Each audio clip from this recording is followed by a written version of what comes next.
హనుమంతుడు చంద్రుడి మీద ఎందుకు కూర్చున్నాడో మీకు తెలుసా? రామసేతుని నిర్మించే సమయంలో రాత్రి అవుతుంది. రాముడు వానరులతో కలిసి ఇక్కడే పడుకుందామని అంటాడు. కానీ హనుమంతుడు నా ప్రభువు నేల మీద ఎలా పడుకుంటాడు అని ఆయన చేతులతో ఒక చిన్న ఇల్లు నిర్మించడం మొదలు పెడతాడు. అలా చేస్తున్నప్పుడు లక్ష్మణుడు అక్కడికి వచ్చి, హనుమ, నా అన్నకి సేవలు చేసుకునే బాధ్యత నాది, నీది కాదు. గత కొన్ని సంవత్సరముల నుంచి నా అన్నకి నేనే సేవలు చేసుకుంటున్నాను. ఇప్పుడు నా పని నువ్వు చేయడం న్యాయం కాదు. నువ్వు వేరే పని ఏదైనా చూసుకో అని అంటాడు. హనుమంతుడు నవ్వుతూ, నన్ను క్షమించండి, నేను దీన్ని తిరస్కరిస్తున్నాను.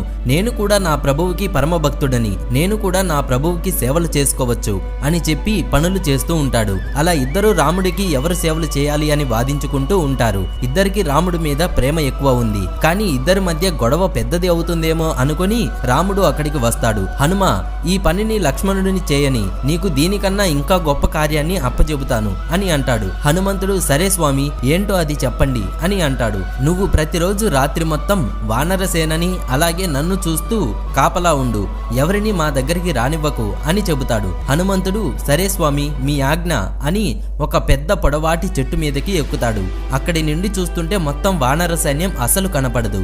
సరే అని ఒక పెద్ద కొండ మీదకి వెళ్లి చూస్తాడు. అక్కడి నుండి కూడా మొత్తం వానర సేన కనపడదు. ఇప్పుడు ఎలా అబ్బా అంటూ అటు ఇటు చూసి పైకి చూస్తాడు. ఆకాశంలో ఉన్న చంద్రుడిని చూసి, ఆహా, ఇది ఏదో చాలా బాగా మెరుస్తుంది, దీనిపైన కూర్చుంటే మొత్తం వానరసేన కనపడుతుంది అని గాలిలోకి ఎగిరి చంద్రుడి మీద కూర్చొని మొత్తం వానరసేనను మరియు లక్ష్మణులను చూస్తూ రాత్రంతా కాపలా కాస్తూ ఉంటాడు.